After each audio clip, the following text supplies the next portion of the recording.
2장 7절입니다.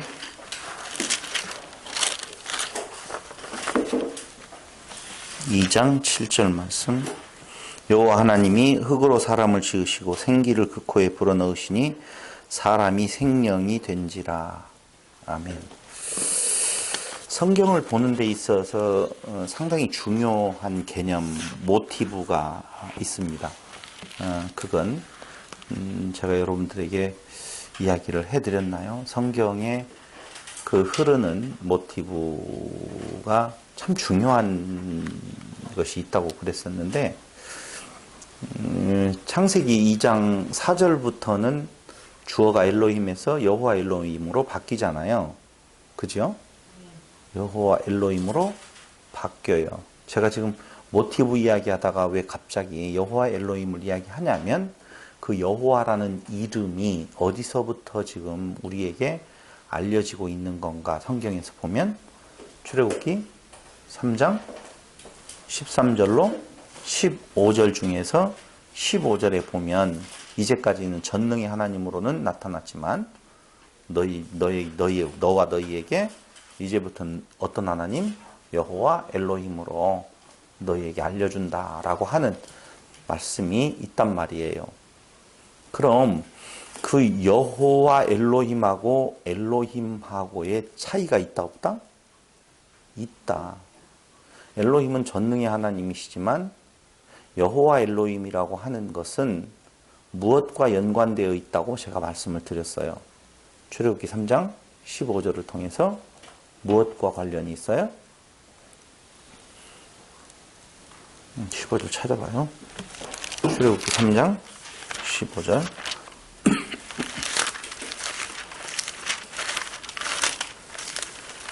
13절부터 봐야 되지만 봤던 공부니까 15절만 보면, 하나님이 또 모세에게 이르시되 너는 이스라엘 자손에게 이같이 이르기를 나는 나를 너희에게 보내신 이는 너희 조상의 하나님 곧 아브라함의 하나님 이삭의 하나님 야곱의 하나님 여호와라 하라. 이는 나의 영원한 이름이요 대대로 기억할라 해 표혼이라 라고 여호와 하나님이 나오지요. 무엇과 연관되어 있느냐? 모세에게 이스라엘 백성들을 이끌고 나오라 라고 이야기하지요. 10절에 이제 내가 너를 바로에게 보내어 너로 내 백성 이스라엘 자손을 애굽에서 인도하여 내게 하리라. 그럴 때에 모세가 내가 누구간데 바로에게 가면 이스라엘 자손을 애굽에서 인도하여 내리까? 라고 이야기하지요. 그러니까 하나님이 너와 내가 함께 있고 네가 백성을 애굽에서 인도하여 낸 후에 너희가 이 산에서 하나님을 섬기리니 이것이 내가 너를 보낸 증거라고 이야기할 때에 모세가 하나님께 고하되 내가 이스라엘 자손에게 가서 이르기를 너희 조상의 하나님이 나를 너희에게 보내셨다 하면 그들이 내게 묻기를 그의 이름이 무엇이냐 하리니 내가 무엇이라고 그들에게 말하리이까? 하나님이 모세에게 이르시되 나는 스스로 있는 자니라. 또 이르시되 너는 이스라엘 자손에게 이같이 이르기를 스스로 있는 자가 나를 너희에게 보내셨다 하라. 하나님이 또 모세에게 이르시되 너는 이스라엘 자손에게 이같이 이르기를 나를 너희에게 보내신 이는 너희 조상의 하나님 곧 아브라함의 하나님 이삭의 하나님 야곱의 하나님 여호와라 하라. 이는 나의 영원한 이름이요 대대로 기억할라 해 표혼이라. 이게 뭐예요?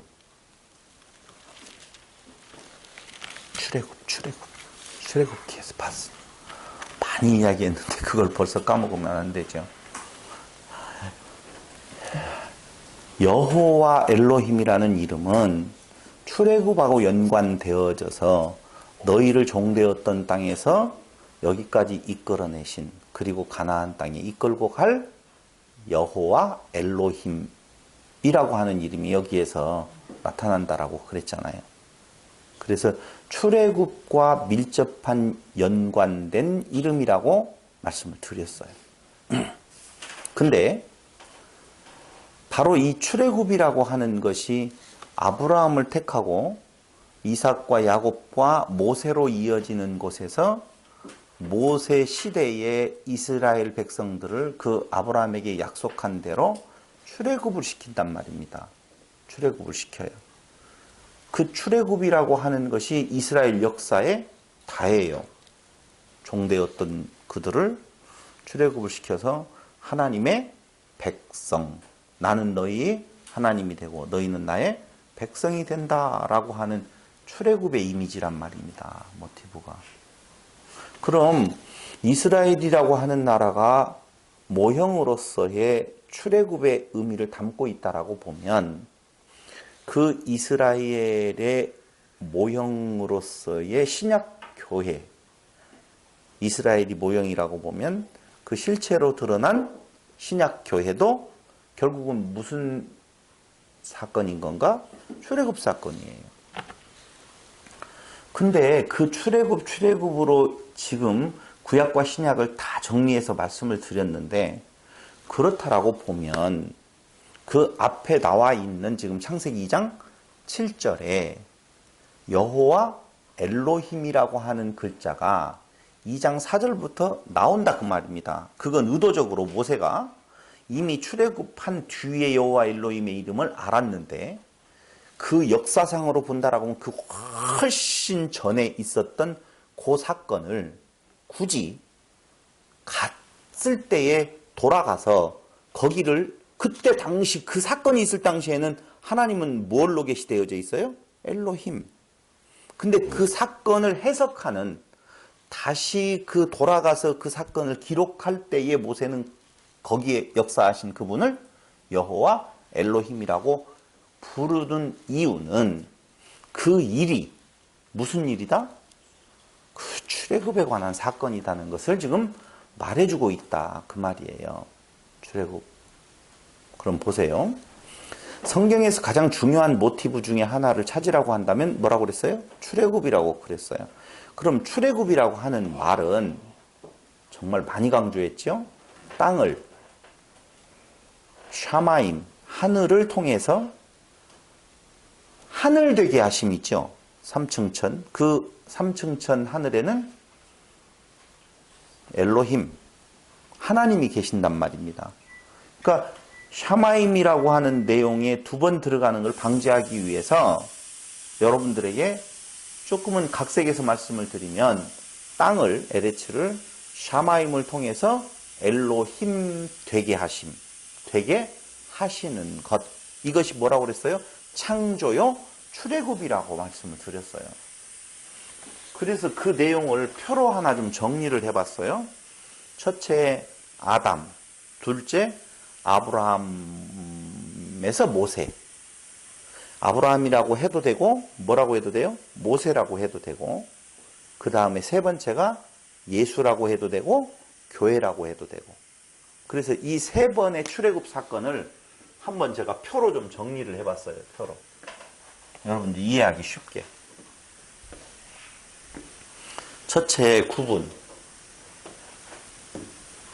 그 다음에 두 번째는 여기는 뭐가 되겠어요? 아담, 여기는 모세, 여기는 예수, 여기는 비고. 쓸 것이 있을지 없을지는 모르겠지만 이렇게 한번 보자고요. 구분. 근데 구분을 어떻게, 이 단계 부분, 출애굽의 뭐라고요? 단계다. 출애굽을 시키면 그 단계가 있을 거 아니에요.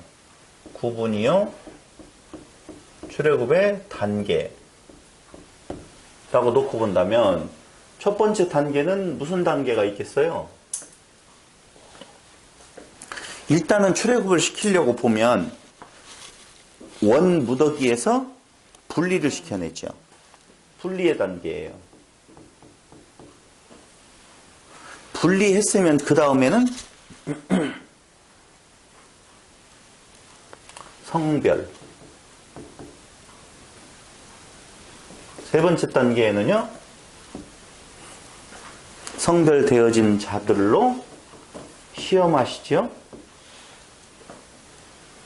이 대목에서 여러분들이 제대로 이해가 잘 안 되실 수도 있으니까 하나 힌트를 드린다라고 보면, 마태복음은 유대인들에게 쓴 복음서죠.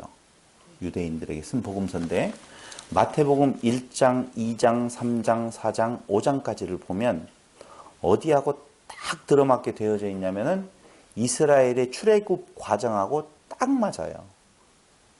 딱 맞게 되어 있어요.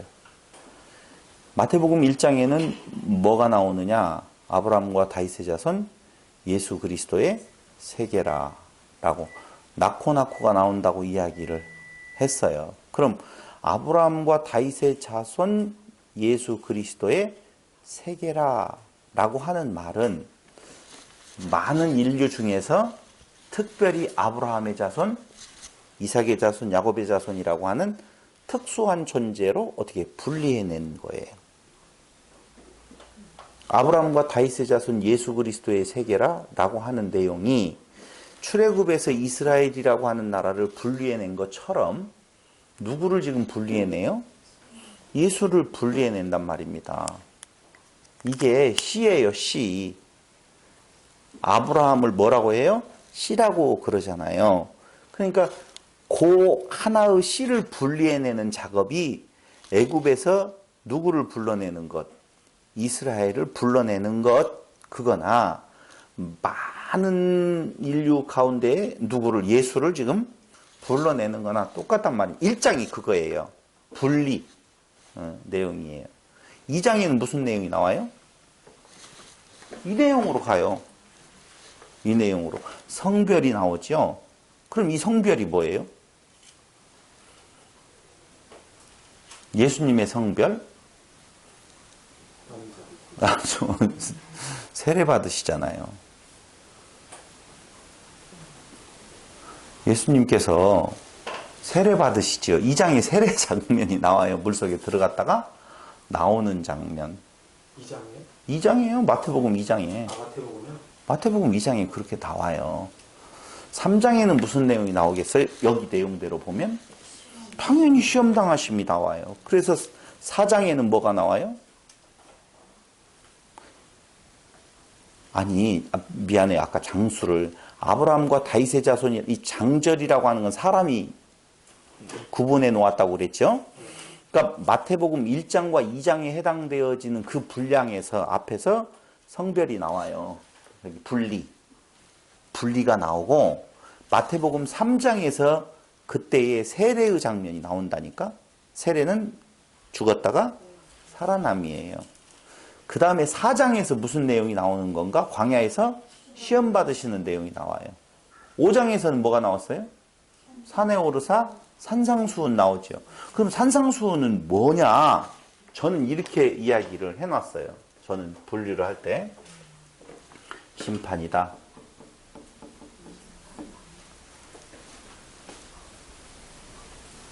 이 심판을 나중에 어떻게 볼지는 몰라도 봐봐요. 이렇게 해놓으니까 참 설명이 더 어렵네. 출애굽기부터 보면 더 낫겠다. 좋아요. 어쨌든 심판이에요. 심판 그 다음 단계가 바로 심판한 그들에게 뭘 베풀어요? 은혜를 베풀지요. 그리고 마지막 단계에 어디에 들어간다? 가나안 안식에 들어가는 거죠. 한번 보자고요. 이게 출애굽이라고 그랬어요. 출애굽의 단계. 출애굽의 단계. 여기 누구요? 아담. 여기 모세, 아브라함. 여기는요? 예수, 교회. 자, 한번 보자고요. 출애굽을 원래 성경에 나와 있는 것은 이스라엘이잖아요. 그러면 여기를 중심으로 먼저 놓고 보자고요. 첫 번째 출애굽을 할 때 애굽에서 무엇해요? 분리해내요. 당연히. 애굽. 출애굽이니까 애굽이 첫 번 상태에서 나와야 되겠죠. 그런데 참 중요한 것은요. 애굽에서 그들을 분리해낼 때에 바로의 핍박이 있어요. 바로라고 하는 존재하고의 대결이 있다니까요. 대결이. 그럼 한번 보시자고요. 예수님께서 아브라함과 다윗의 자손으로 오시지요. 아브라함과 다윗의 자손으로 오셔서 예수님께서 당연히 이제 분리되어져요. 아브라함과 다윗의 자손으로 오셔요. 근데 그때 예수님 나실 때에 무슨 사건이 하나 일어나느냐 하면은 동방박사 사건이 일어나요. 동방박사들이 별을 보고 예수님을 찾아오지요. 아기 예수를 찾아오는데 그 자들이 먼저 어디를 거쳐서 예수께로 가느냐 하면은 헤롯 왕을 거쳐서 가요. 왜 헤롯 왕을 거쳐야 되느냐 의문이 많이 있죠. 벌써 여러분들 표정을 보니까 눈치를 채셨는데 굳이 헤롯 쪽으로 인도 안 하고 바로 어디로 가도 돼요? 말구유가 있는 예수님 쪽으로 가도 돼요. 동방박사가 별을 따라서 인도를 받고 왔으면 굳이 헤롯에게 갈 이유가 뭐가 있느냐 이거죠. 근데 마태복음에 보면 헤롯에게 꼭 가요. 이유는요? 이것 때문에 그래요. 바로 때문에. 여기에 헤롯이라고 하는 존재가 이때 나오는 거예요. 끼워 맞추기도 잘한다라고 생각할지 모르겠죠. 끼워 맞추면 진짜 아닌데 우리 이상하게 생각하지 않았어요? 왜 하필이면 동방박사들을 그쪽으로 인도를 했느냐라고 하는 거예요. 참 이상하죠? 선생님이 문신하고 눈치가 받아야 좀 안전한. 뭐가 안전해요? 누구에게 안전해요? 동방박사들이 다른 나라 왔으니까 여기에서 통행꾼으로서 헤롯에게 도장받고 간다고요? 전혀 그거하고는 아무 상관없는 내용이 나와 있다는 것이죠. 두 번째는요. 성별은 어디에서 이루어지느냐? 홍해에서 이루어지죠. 홍해에서 이루어진 이것을 뭐라고 말해요? 세례받았다고 그러죠. 그러니까 3장에서 예수님의 뭐가 나와요? 세례 사건이 나오는 거예요. 세례 사건이. 그 다음에 나오는 내용이 그 홍해를 거친 그들이 어디로 가느냐 하면 광야로 가요. 광야. 광야로 가죠. 광야에서 여러 가지 시험을 만나게 되어집니다. 근데 예수님 어디로 가셔요? 광야로 가셔요. 이게 몇 장이고요? 3장이고 이게 1장과 2장이고 광야의 시험이 몇 장에 나와요? 4장에 나와요. 그 다음에 광야에 간 이스라엘 백성들이 시내산 밑에 있고 특별히 몇 명을 데리고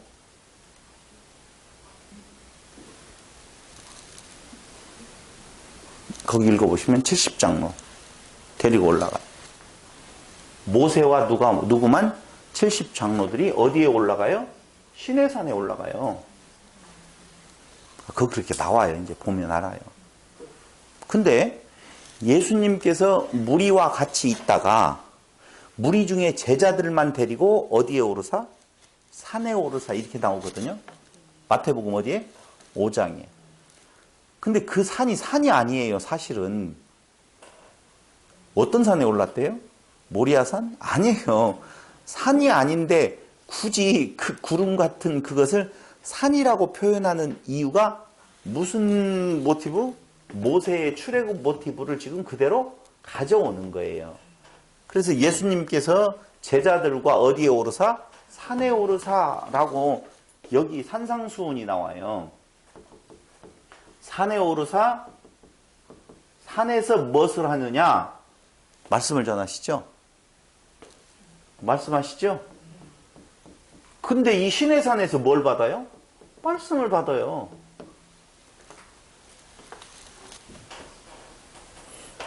똑같은데 똑같아요? 똑같아요. 진짜 똑같아요. 십계명 받아요. 산상수훈 받아요. 십계명이 너희는 이렇게 들었으나 난 너희에게 말하노니 너는 이렇게 들었지? 이렇게 말하노니 이렇게 말했는데 이렇게 말하노니 라고 하는 내용을 그대로 지금 이야기를 해주는 거예요. 그리고 아브라함에게서 당연히 은혜가 베풀어진다라고 보면 그 율법 안에 뭐가 있어요? 제사가 있죠? 피 흘림이 있어요. 피 흘림. 제사. 그럼 당연히 그 주에 나오는 건 뭐겠어요? 은혜를 베풀기 위하여서. 십자가가 나오죠. 당연하죠? 그 다음에 어디로 들어가요? 가나안에 입성하게 되어지죠. 가나안에 입성해서 뭐예요? 여호와의 이름을 부름. 여기도 여호와의 이름을 부름. 엘리 엘리 라마 사막타니 어찌하여 나를 버리시나이까? 아니요. 다 이루었다라고 하는 내용의 여호와의 이름 부름으로 막을 내려요. 이게 뭐라고요? 출애굽이라니까요. 출애굽. 근데 아담 사건도 이거하고 똑같아요. 진짜. 억지로 끼워 맞춘 것이 아니라니까요. 처음에 2장 4절에 나오죠. 대략이 이러하니라. 아담의 톨레도트. 내력이라는 말 했죠. 그게 뭐예요? 많은 짐승들 중에서 구분해내는 부분, 아담의 내력이에요. 아담의 내력.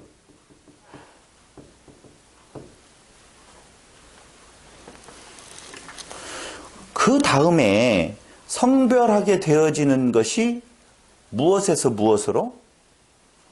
짐승들 중에서 사람을 이끌어내시는 거라니까요. 짐승들 중에서 무엇로?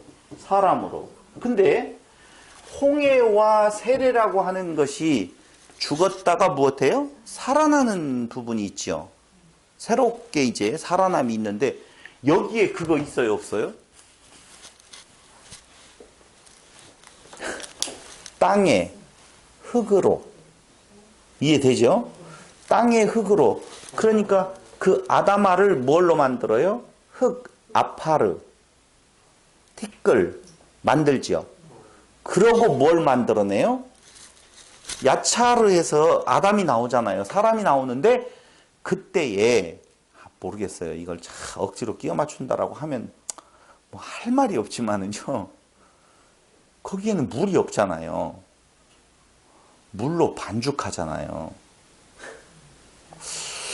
이거 억지로 끼워 맞췄다고 할까봐 참 제가 정말 어렵다. 물로 반죽해요. 이야기했잖아요. 흙을 채로 가는 듯 하는 거. 그걸 뭐라고 그랬어요? 아파르 한다고 그랬죠. 흙을 아파르 한단 말입니다. 티끌로 만들어. 그 다음에 티끌로 해가지고 그냥 꽉꽉꽉 묵혀갖고 사람 이런 게 아니라니까요. 똑같은 개념이에요. 다른 사람의 형체를 지금 다시 만드는 것이 아니에요. 골라내는 거예요. 그 골라낼 때에 골라내는 그 첫 번째 작업이 바로 뭐라고요? 홍해바다, 그 다음에 예수님의 세례, 요단강에서의 세례, 그리고 아담에게서의 아파르 하는 내용이죠. 됐어요? 아니, 아파르로 뭐 한다고요? 야차를 한다고 그랬잖아요. 그러니까 그 아파르로 야차를 할 때에 그게 바로 뭐예요? 새로운 존재. 흙이 완전히 가루가 되어서 없어. 죽어요. 그 다음에 뭐가 되어져요? 야차를 하는 새로운 존재로 드러난다 라고 하는 거예요. 그게 물로 반죽하는 거예요. 반죽. 그렇게 믿던 말던 저는 확실하게 주장합니다. 세 번째는 시험이 있죠. 어디에서요? 광야에서 시험이 있죠. 여기는 뭐예요? 동산이에요. 그 동산에 가서 그가 무엇을 받아요? 여기 말씀을 받죠. 여기도 당연히 말씀을 받아요. 그게 뭐예요? 나무예요, 나무. 선악나무. 한 그루라고 그랬어요. 선악을 알게 하는, 두 그루가 아니라고 그랬어요. 선악을 알게 하는 한 그루의 나무라 그렇게 말씀을 드렸어요. 그러니까 율법은 하나예요, 사실은. 그러니까 시내산에서 말씀을 받고 산에서 말씀이 선포되는 것처럼 동산에서도 뭐예요? 맞아요. 에덴이고 에덴에 무엇이에요? 동산을 두지요. 그 동산이 산이라는 의미를 지금 가지고 있어요. 성전에서 뭐가? 동산 중앙. 그 중앙이라고 하는 것이 어디예요? 이 중앙이 바로 시내산이에요. 이렇게 쓰면 안 되겠다. 이렇게 써야겠다. 중앙을 먼저 해야죠. 동산 중앙에 뭘 두었다고요? 나무를 두었어요. 이 나무가 먹어라 먹지 말라 이 내용이잖아요. 먹어라 먹지 말라 내용이잖아요. 먹어라 먹지 말라 내용이라니까요. 똑같은 거예요. 출애굽. 이렇게 쓰니까 좀 되네요. 더 쉽게 이해가 되네요. 그 다음에 여기에서 은혜가 베풀어지죠. 죽고. 그것에 의해서 다 죽임당해야 되는데 살았다라고 하니 문제가 되는 거예요. 소경이면 되는데 본다고 하니 죄가 되는 거라니까. 그럼 여기에는 뭐예요? 은혜가. 가죽옷이에요. 피 흘림.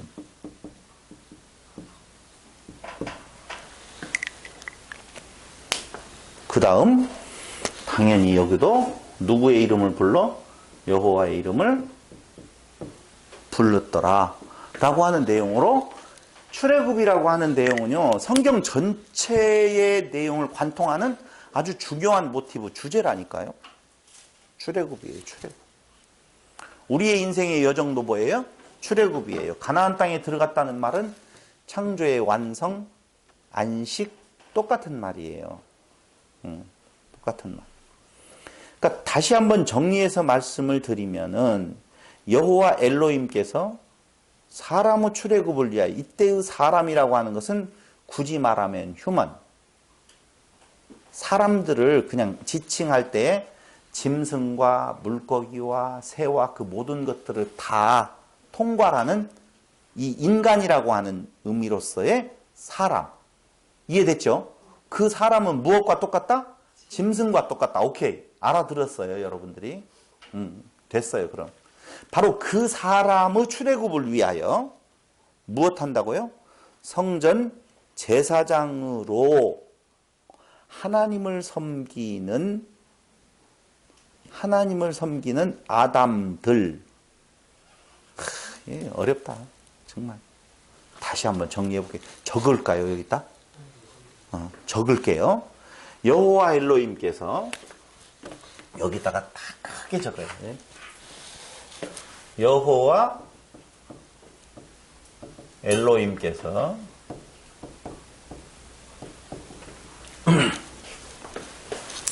사람의 출애굽을 위하여, 이때의 사람은 짐승 사람이라고 그렇게 생각을 하세요. 사람의 출애굽을 위하여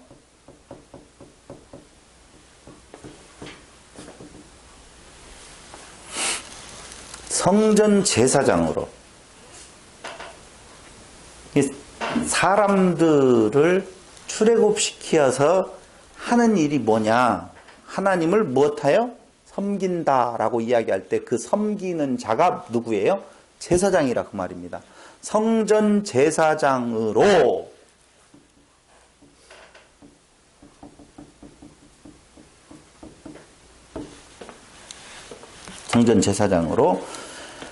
하나님을 섬기는, 제가 출애굽을 위하여 성전 제사장으로 하나님을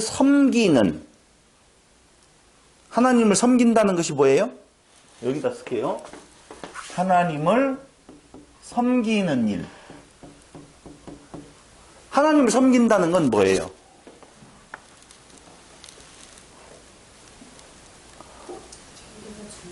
제사장은 성전에서 하나님을 섬겨요. 그 섬기는 일이 무엇일까요? 제사 드리는 거. 정확하게 말씀드리면요, 율법을 잘 관리하는 거예요.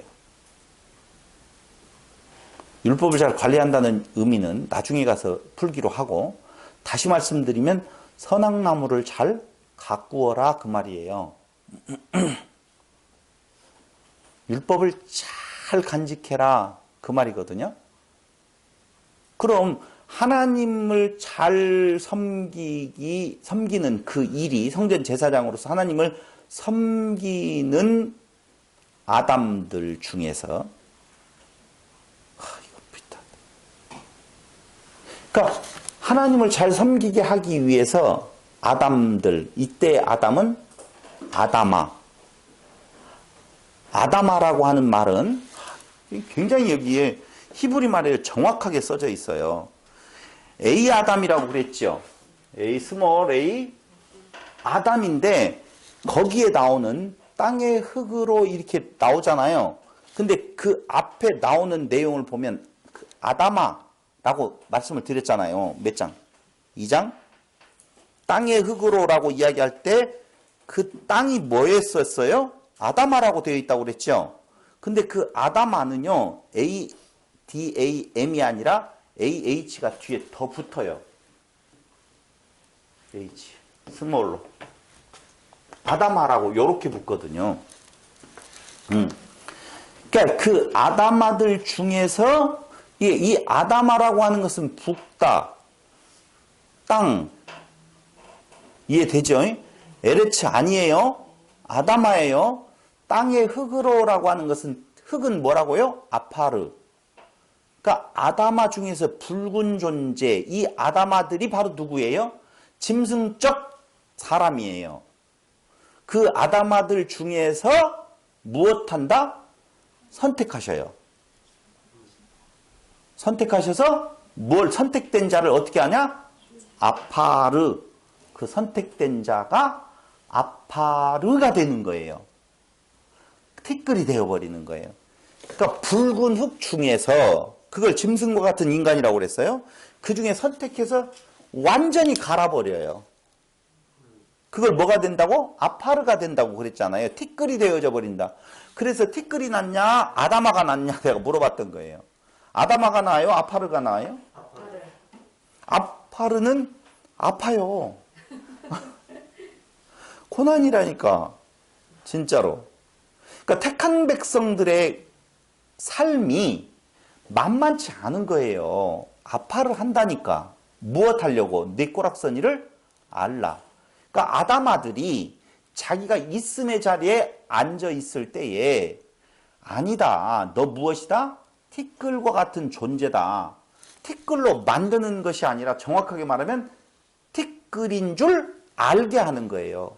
너 짐승이라고 하는 것을 알게 하는 그 과정이 바로 아파르라 그 말입니다.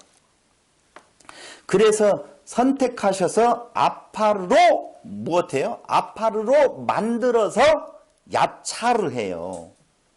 야차를. 그 내용이 뭐라고요? 7절의 내용이에요. 그 지음 받은 자를 뭐라고 말한다? 아담, 성전 제사장. 아담은 단수예요, 복수예요? 복수다. 하나가 아니라는 거예요. 근데 무엇 하려고 한다고 그랬어요? 아바드 하려고, 섬기게 하려고 한다고 그랬죠? 그 내용이 뭐라고 그랬어요? 경작하다라고 할 때 아바드를 쓴다고 그랬잖아요. 경작할 사람이 없어. 그건 성전에서 봉사할 사람이 없어. 그래서 성전에서 경작할 봉사할 사람을 어떻게 만든다? 무엇 중에서? 아다마 중에서. 무엇해서? 아파르 해서. 그 아파르 한 자들을 뭘로 만들어? 아니, 아담으로 만드는데 어떻게? 야차르로. 야차르라고 한다는 말은 뭐라고 그랬어요? 토기장이하고 연관되어 있다고 그랬죠? 야차르로 만든다는 말이 아니라 야차르의 방법으로 뭘 만들어? 아담을 만드는 거예요. 어렵지. 지워. 소문자요. 자, 지워요. 이제 알려드릴게요. 이제 2장 5절에 보면 경작할 사람이 나와요. 그 경작할 사람은 성전에서의 봉사하는 제사장. 그 경작하다는 말은 뭐라고 헬라어를 히브리를 쓴다고 써요? 아바드. 봉사, 섬김, 예배. 그러니까 단순히 농사꾼이 아니다라고 하는 이야기 말씀을 드렸어요. 근데 그 아바드 할 제사장을 어떻게 지금 만들고 있느냐 하면은 누구 중에서? 짐승들 중이잖아요. 그 짐승들이 어떤 이름으로 불리냐면은요, 아다마로 불린단 말입니다. 불다, 흙, 죄 있는 존재, 뭐 이런 개념이에요. 그래서 아다마 중에서 무엇을 끄집어낸다? 흙으로 말하고 있는 티끌. 그걸 히브리 말로는 뭐라고 그랬어요? 아파르.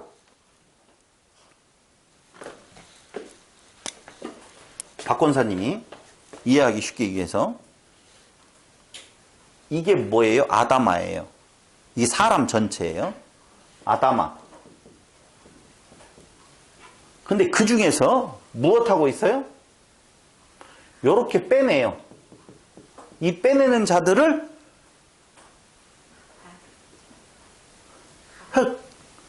이 빼낸 자들을 가루로 만든다 그 말이에요. 완전히 부숴버려요. 그걸 그 가루를 뭐라고 이야기했다? 아파르라고 했다. 아파르. 흙은 흙인데 붉은 의미에 있는 흙을 완전히 가루로 만든 존재를 아파르해요. 일부예요. 이건 전체가 아니라. 근데 그 아파르를 종국에는 아까 이야기했던 경작할 사람을 만드는데 그 경작할 사람이 바로 뭐라고요? 아담. 요 아담하고 틀리죠? 아담을 만드는데 방법은 무슨 방법을 썼다? 야차르라고 하는 방법을 썼다. 이 야차르라고 하는 방법이 바로 뭐냐? 토기장이가 토기를 빚는 그런 의미를 가지고 있다 그 말이에요. 그러니까 이스라엘은 제사장 나라가 된다라고 할 때 이스라엘 전체를 무엇하는 거예요? 야차를 하는 거죠. 어떻게? 아파르. 그러니까 이스라엘의 삶이 안 고달프면 이상한 거예요. 이스라엘의 삶은 당연히 고달픈 상황이 되어져야 될 필요가 있다는 거예요. 그게 창조의 원리라는 것이죠. 우리는 왕 같은 제사장이라고 그랬어요. 우리는 어떤 과정을 거쳐? 야차르의 과정을 거치는 거예요. 근데 이 땅 위에서 잘 먹고 잘 사는 길이다라고 말하는 것은 어폐가 있다는 거예요. 결국 이 내용이 바로 무엇이다고요? 7절의 내용을 지금 제가 정리해서 말씀을 드리는 거예요. 잠깐만요. 여기 아담. 아담의 내력. 이 아담은 누구예요? 여기. 성전을 섬기는 제사장으로서의 아담우. 이해됐죠? 톨레도트. 어떻게 되어져 있는 건가? 짐승들 중에서 무엇? 아담아 중에서 무엇? 사람으로 빼지요. 구분해내는데 이때에 이 사람은 뭐가 되었어요? 야차르가 되어져 있는 거예요. 야차르가 되어져 있어. 진흙이 되어져 가지고 아니 티끌이 되어져 가지고 하나님께서 무엇해요? 아파르가 됐어. 미안해요. 어쩐지 좀 이상했어요. 이건 이제 아파르가 되어져 있는데 그 아파르 된 잘로 뭘 만들었어요? 야차르 해서 아담을 만들어 가지고 어디로 끌고 가는 거예요? 동산으로 끌고 가는 거예요. 그래서 바로 그 뒤에 이제 동산이 나오는 거예요. 동산으로 끌고 가서 뭘 줘요? 나무를 줘. 무엇하라고? 잘 가꾸라고. 근데 그 잘 가꾼다는 것이 잘 가꾸자 라고 했기 때문에 문제가 되는 거예요.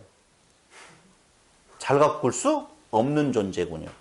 다시 말씀드리면 잘 가꾼다는 말이 너 자신을 알라는 거였는데 자기 자신을 드러내려고 자기 자신을 알라고 하는 말은요. 없음의 자리로 가는 건데 없는 존재인 줄을 깨달아 아는 거예요. 근데 그걸 가지고 잘해보려고 하는 모습으로 다 가는 거예요. 다. 지금 한국교회도 마찬가지예요. 산상수훈을 듣고 그걸 어떻게 받아들여요? 열심히 살아보자. 최선을 다해보자. 그래도 믿는 자로서 이렇게는 좀 살아야지. 그쪽으로 간다니까요. 근데 산상수훈은요, 한마디로 말을 하면 if then이 아니에요. 너희가 만약에 이거 한다면 이렇게 된다라고 하는 개념이 절대 아니에요. 그럼 뭐예요? 이거예요, 이거. 시내산의 말씀을 받았지? 근데 그들이 그걸 지켜서 자기의 의로 삼으려고 했어? 나는 너희에게 말하노니? 이런 거야. 그러니까 이 말은 죽이려고 준 건데 산다고 하니 나는 완전히 죽이겠어. 그 말이거든요. 도적질 하지 마! 라고 들었으나 난 너희에게 말하노니 넌 도둑놈이야. 그 말이거든요. 왜? 탐심? 가졌으니. 그 말이거든요. 이게 그 내용이에요, 산상수훈. 그래서 나 없음의 자리가 되어진 자를 뭐라고 말해요? 가난한 자. 심령이. 애통하는 자. 네가 지금 애통하는 자리에 있어? 너 복받은 증거네. 애통해야지 복받는다는 말이 아니에요. 팔복은 너 가난한 게 되어졌어? 복받았네. 어떤 자라는 거예요? 원래의 의미대로 지금 들어가 있다는 거예요. 그러니 네가 복받은 자라 이거죠. 근데 심령이 가난한 자는 복이 있나니 하니까 내가 심령이 가난하게 되어져야지 라고 접근에 들어가면 얘네들이나 똑같아. 신의 산 말씀 받고 내가 그렇게 지켜 행해야 된다라고 하는 거야. 아담이 나무 안 따먹지 말라라고 이야기할 때 선악나무 이거 어떻게 말해요? 우리 하도 헷갈렸기 때문에 선악을 아는 나무로 먹지 아니하면 진짜 죽음에 이르게 되어지지만 선악을 아는 나무로 네가 잘해보겠다라고 하면 너는 어떻게 한다? 그것도 죽음이에요. 당연히. 근데 영사망이지 라고 하는 것이지. 소망 없는 존재들인 줄을 깨달아 알으라고 주는 거예요. 그게 뭐라고요? 창조라니까. 그래야만이 최종적으로 여호와의 이름을 부른다니까. 여호와만이 누구십니다? 신이십니다. 그게 7장의 내용 다라고 보시면 돼요.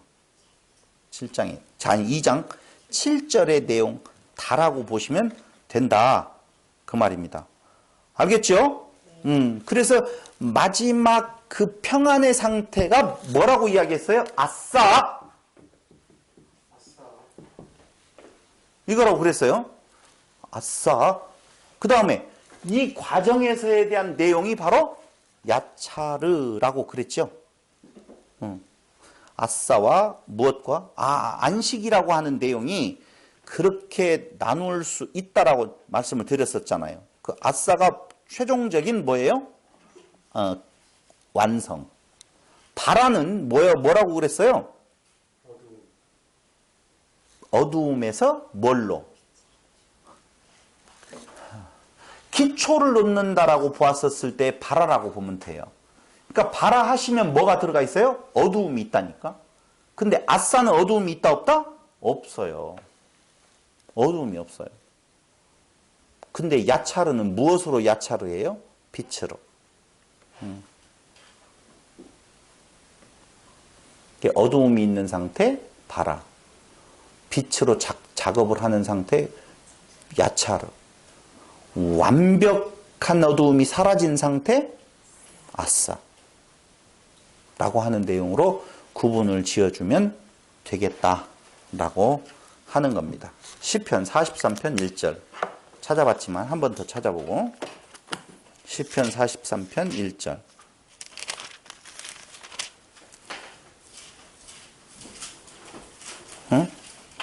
아닌데? 죄송해요. 이사야 43편 1절. 야곱아 너를 창조하신 여호와. 이때 창조는 뭐라고요?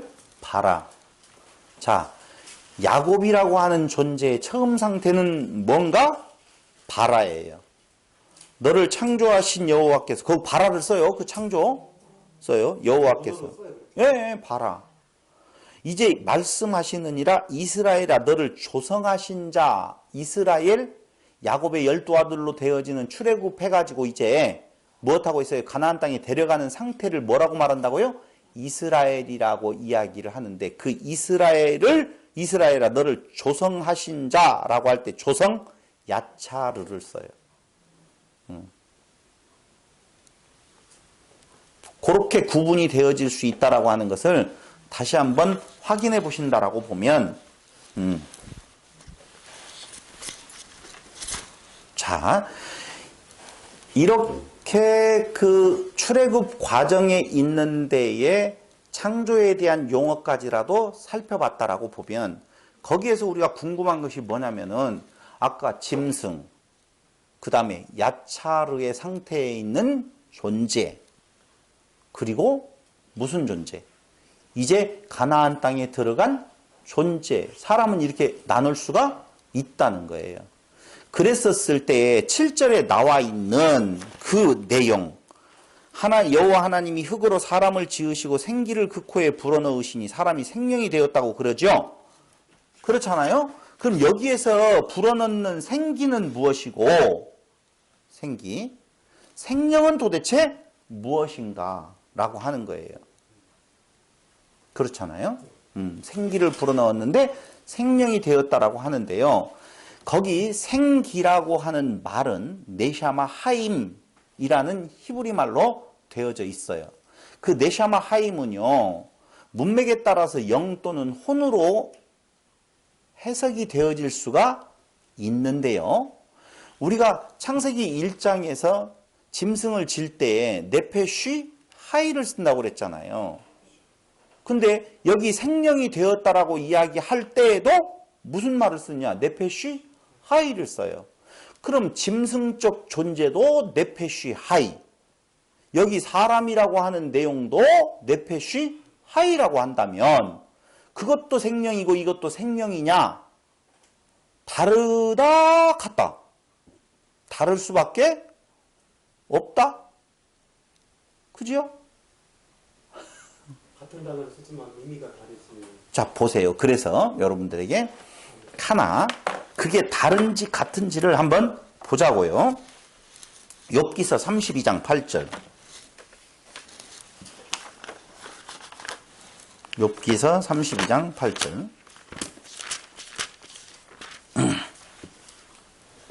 사람의 속에는 심령이 있고 전능자의 기운이 사람에게 총명을 주시나니 이렇게 되어져 있는데 그 32장 8절에 사람의 속에는 심령이라고 할 때에 루아흐를 써요.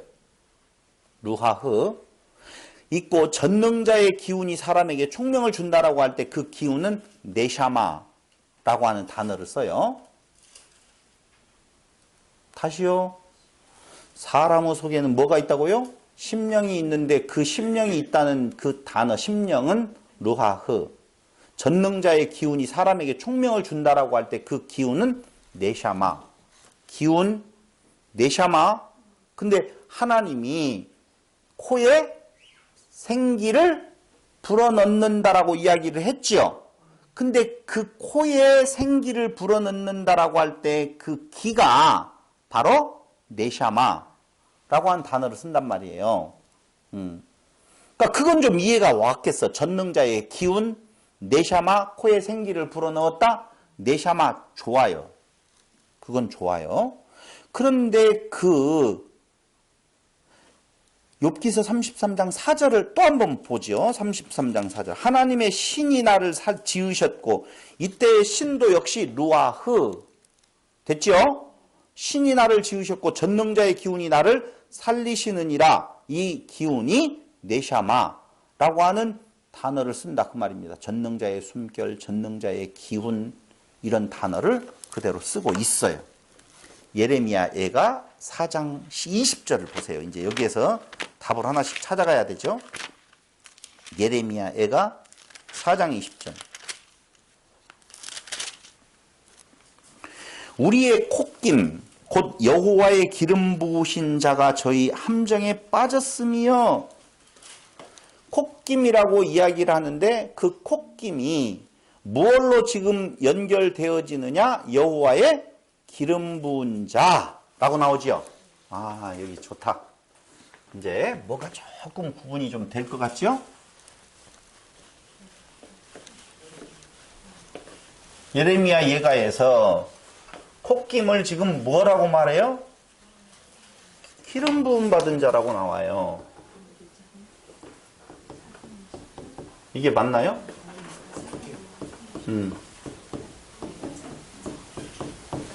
예레미야 4장 20절을 지금 보고 있어요. 그럼 이 콧김이라고 할 때의 그 김은 무슨 단어를 썼겠어요? 루아흐를 써요. 여기에는. 이상하네. 이상하네. 그래서 말씀을 드리는 거예요. 루아흐라고 하는 내용, 왜 이 말을 드리냐면요. 생령이 되었다. 네샤마 하임을 통해서 뭐가 됐다고요? 네페시 하이가 되었다는 말이에요.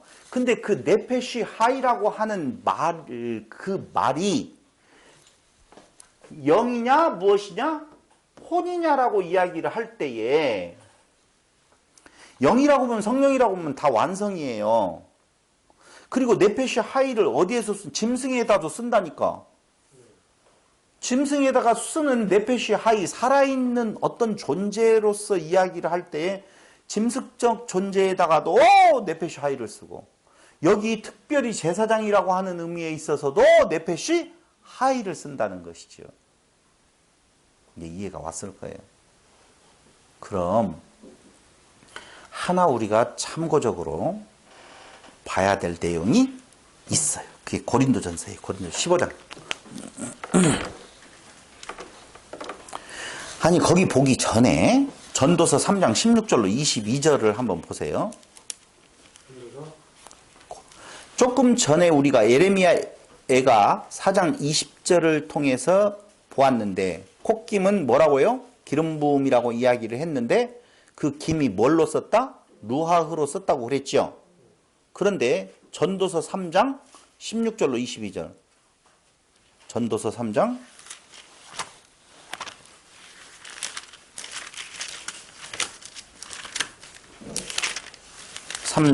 16절로 22절.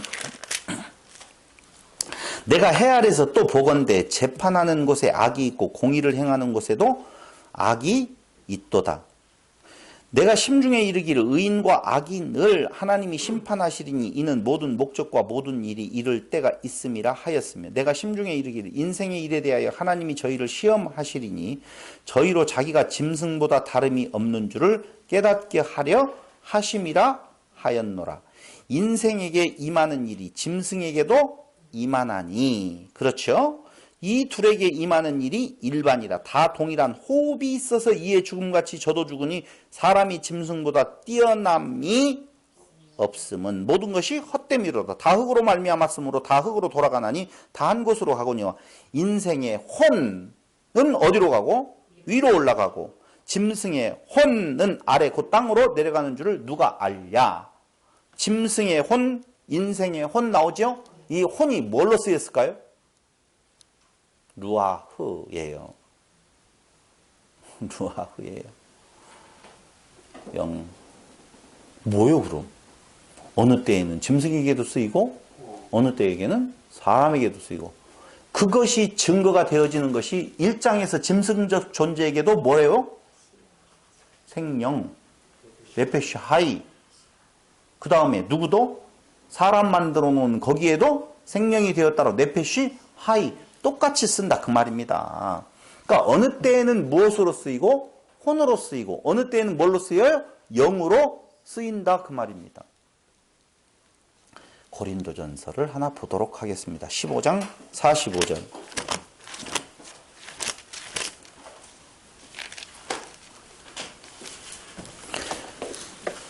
기록된 바 첫사람 아담은 산령이 되었다 함과 같이 마지막 아담은 살려주는 영이 되었나니 15장 45절 나와 있어요. 첫사람 아담은 뭐라고요? 산령 나와요. 근데 마지막 아담은 살려주는 영. 무슨 차이가 있는 줄 아세요? 헬라어로? 안 찾아봤으니까 제가 알려드릴게요. 산영이라고 할 때 헬라어는 푸시케예요. 근데 살려주는 영이라고 할 때에는요, 푸뉴마를 써요.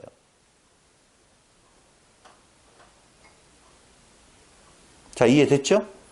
푸뉴마는 우리 보통 성령으로 생각을 하죠. 푸시케는 혼으로 보거든요.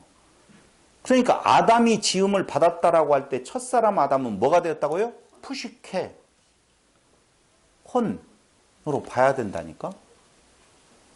영이 아니라 지금 그렇게 지금 이야기를 하고 있어요. 근데 그 받은 그 혼, 생령이라고 번역되어진 그 혼이 무엇을 받았다는 말이냐, 무엇이 되었다는 말이냐 하면은 기름 부음 받은 자가 되었다 그 말이에요. 그 아담이. 따라왔으면 좋겠는데. 하나님이 아까 아담을 지었죠? 그 지은 아담에게 코에 무엇을 집어넣었어요? 생기를 불어넣었다. 네샤마 하임. 생기를 불어넣었더니 생명이 되었다라고 하는 말은 결론 먼저 이야기하면 기름 부음 부어 세웠다 그 말이에요. 뭘로? 제사장으로. 기름 부어 세웠다. 지금 그 말을 하고 있는 거라니까. 뭐 질문 있으면 하세요. 뭐가 마음에 안 든다. 그러면 생기는 살아있는 호흡이라는 거예요. 하나님의 살아있는 호흡을 불어넣었더니 무엇이 되었다? 생혼이 되었는데 그 혼이라고 하는 개념의 단어는 기름 부음. 아까 어디를 통해서 확인해 봤어요? 저기 욥기서를 통해서부터 봤던가요? 에레미야 4장 20절? 기름 부음 받은 자, 제사장이라고 하는 의미 이야기했죠? 어려운갑다. 사람의 종류에는요, 헬라어 개념적으로 보면 세 종류가 있어요. 인터넷 네이버를 찾아봐도 알아요. 사람의 종류. 어떻게 치면 되냐면요, 살키코스라고 하는 단어를 쳐보면 그 살키코스라고 하는 단어하고 같이 나오는 내용이 오늘 제가 이야기했던 첫사람 아담은 뭐가 되었다? 푸시키라고 이야기했죠? 푸시키코스, 푸뉴마코스. 소련말 나온다. 살키코스, 이렇게 적어요. 살키코스. 그 다음에 푸시키코스, 푸뉴마코스. 이게 사람의 구분이에요. 그럼 살키코스는 히브리 개념으로 놓고 보았었을 때 창세기의 개념으로 보면 이건 뭐예요? 짐승. 이건 뭐예요? 혼적 존재. 이거는요, 성령 받은 완성된 자라고 하는 개념이라니까요. 그러니까 일반 사람 제사장 개념 무슨 개념? 하나님의 푸뉴마코스는 엘로힘 된 자들. 이렇게 나눌 수가 있다는 거죠.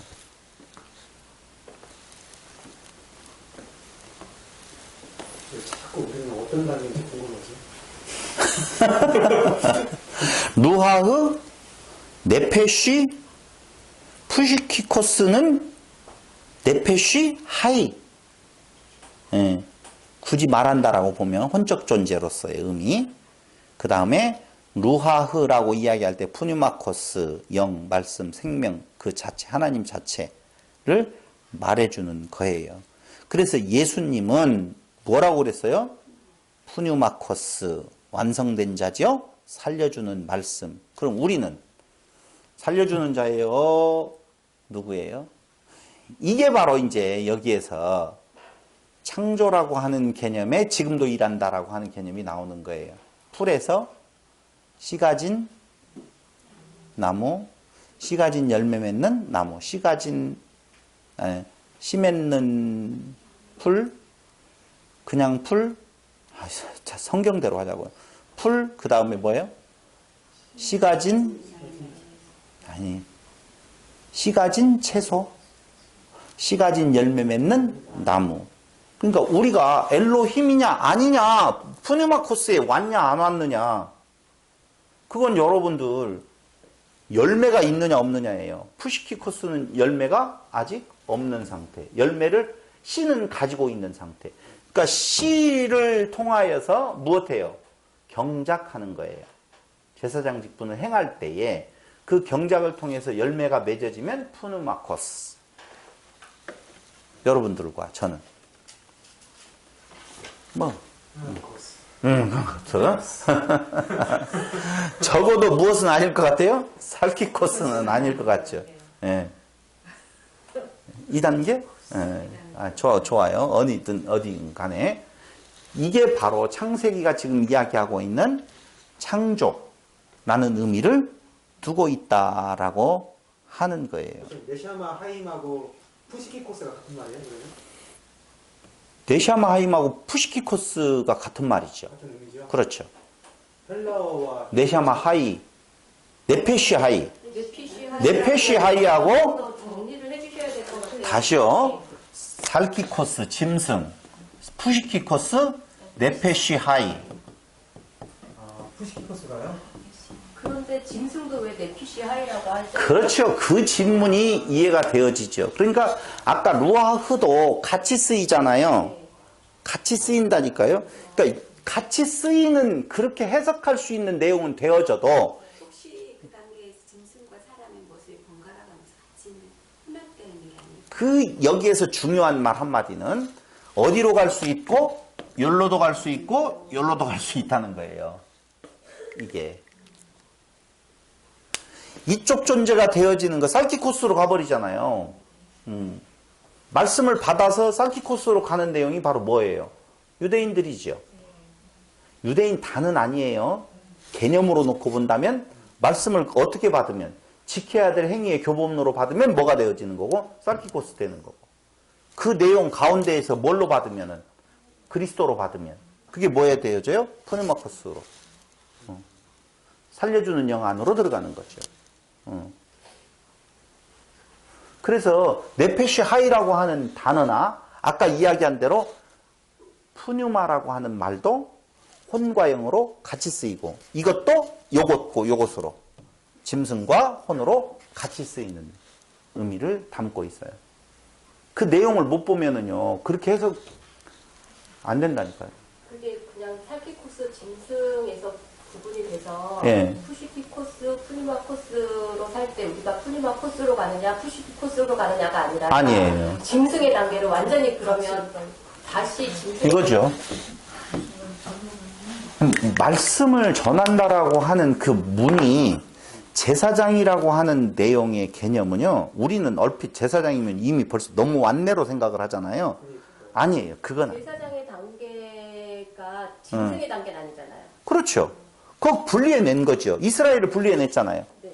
이스라엘 분리해내면 그들은 이제 완전히 살키코스하고는 상관없는. 우리는 예. 분리된 상태이냐, 거기서 내가 율법으로 지키냐 아니냐의 차이지 다시 짐승이 되는 건 아니에요. 우리는요, 지금 뭘로 자꾸 생각을 하시냐면, 너와 나로 생각을 하니까 그래요.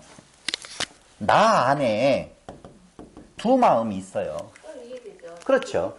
그러니까 창조도 나 창조지. 네. 이게 전체 우주와 만물이 아니라고 그랬잖아요. 그럼 나의 상태가, 우리는 살키코스에서 단계를 거쳐서 단계로 오는 줄로 알고 있잖아요. 그건 아니라니까.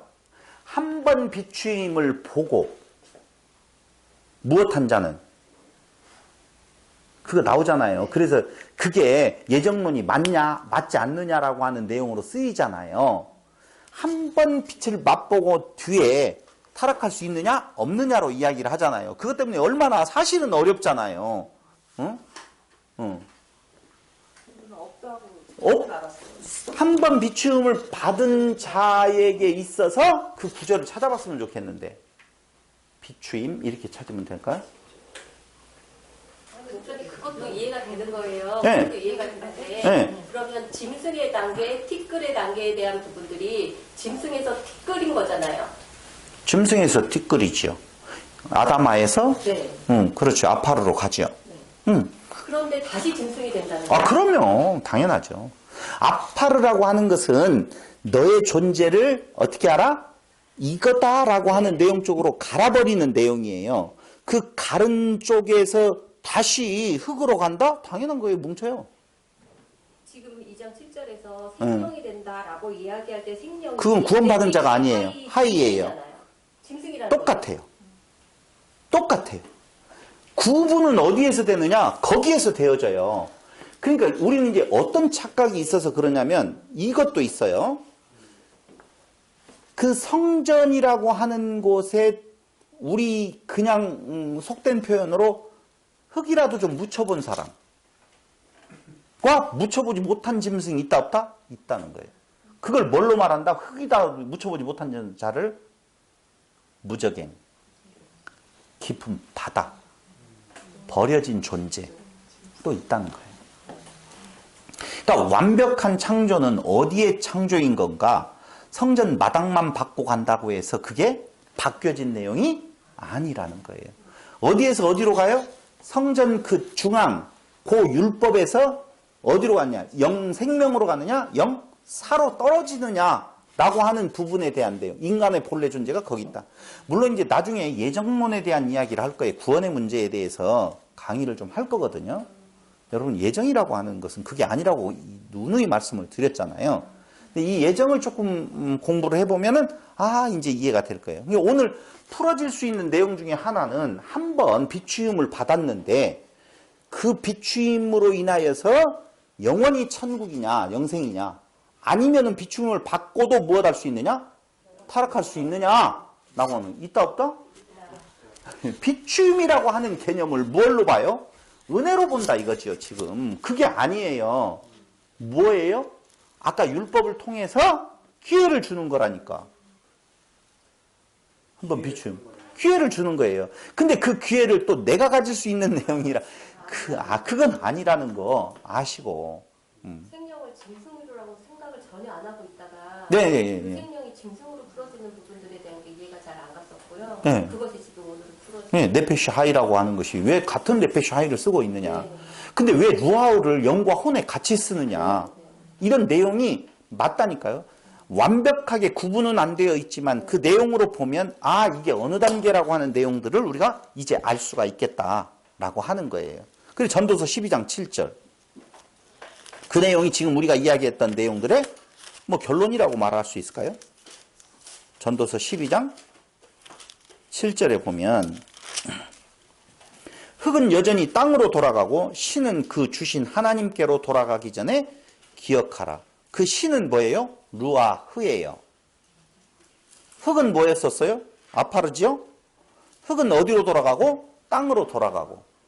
다시 땅으로 돌아가네요? 돌아갈 수 있어요. 그리고 신은 루아흐는 하나님께로 돌아간다. 포뉴 맞죠? 맞아요. 그게. 자, 그래서 2장 7절에 대한 내용으로 오늘 결론을 내린다라고 보면 여호와 하나님께서 어떤 사람, 제사장, 경작할 사람을 지으시는데 생기를 그 코에 불어넣으시니 사람이 생명이 되었다라고 할 때 이 생명은 산영이지 살려주는 영이 아니라고 하는 내용. 살려주는 영은 어떤 영이에요?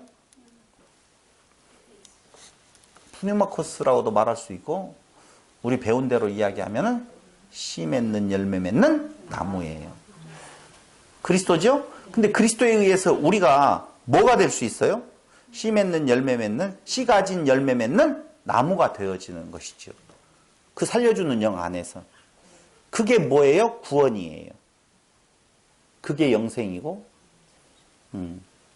그게 완전한 창조에 이르는 완성으로서의 창조라 그 말입니다.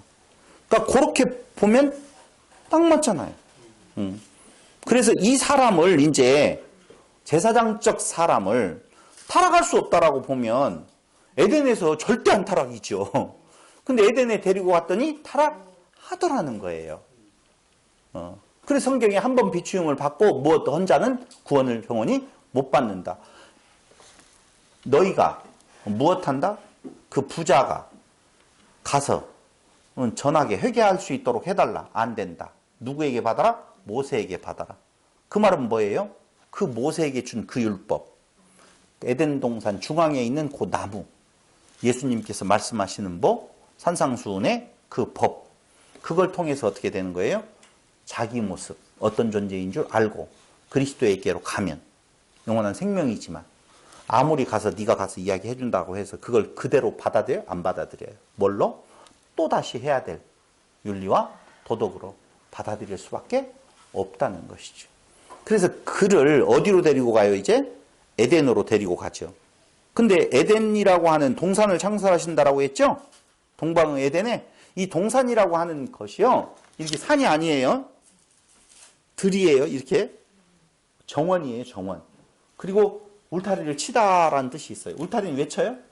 보호의 개념이 있어요. 지금 보너스로 주는 거예요. 보호의 개념이 있어요. 보호는 왜 해요? 침입자가 있다는 거예요. 해를 끼치려고 하는 자가 있기 때문에 보호를 해야 될 거 아니에요. 그 해를 끼치려고 하는 자들이 뭐예요? 짐승으로부터 보호잖아요. 구분된 자라니까. 참나. 동산은 그런 의미가 있다고요. 이 산 하면 안 돼요. 그건 정원이라는 의미를 가지고 있어요. 그 정원이 뭐예요? 교회예요. 한마디로 말하면. 중앙에 뭐가 있어요? 율법이 있어요. 나무가 있어요. 라고 하는 내용들.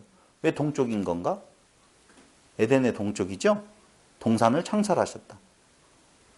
왜 달마는 동쪽으로 갔을까? 불교에서 말하는 서방정토. 다 이유가 있어요. 그런 말들이 나오게, 어떻게 그들이 알았는지는 잘 모르겠지만, 동쪽에서 서쪽을 향하여서 있어요. 항상 성전을 볼 때에 그 지성소는 어느 쪽에 있어요? 서쪽에 있어요. 들어가는 입구는 어디예요? 동쪽에서 들어가요. 왜요? 어두움에서 빛으로 나아가는 거죠. 네, 그런 거 있어요. 그것은 언제? 다음 주에 말씀을 드리기로 하고 오늘은 여기까지 마치겠습니다. 고마우신 아버지 하나님, 오늘 또 우리에게 귀중한 시간 주셔서 말씀을 통하여서 하나님을 알아갈 수 있는 은혜 베풀어 주심을 진실로 감사드립니다. 알면 알수록 우리의 없음의 자리가 아버지 하나님 망설임 없이 그 자리로 내려가게 하여 주시는 은총이 가득하기를 예수님의 이름으로 기도드립니다. 아멘.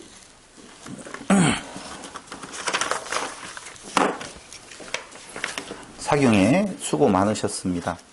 강론 이제 유튜브에 잘 정리, 오늘 아침까지 해서 정리가 끝났죠? 네, 계속 올라오고. 어젯밤인가? 오늘 새벽인데? 새벽이었어요. 계속 봤어요. 네, 다 떠요.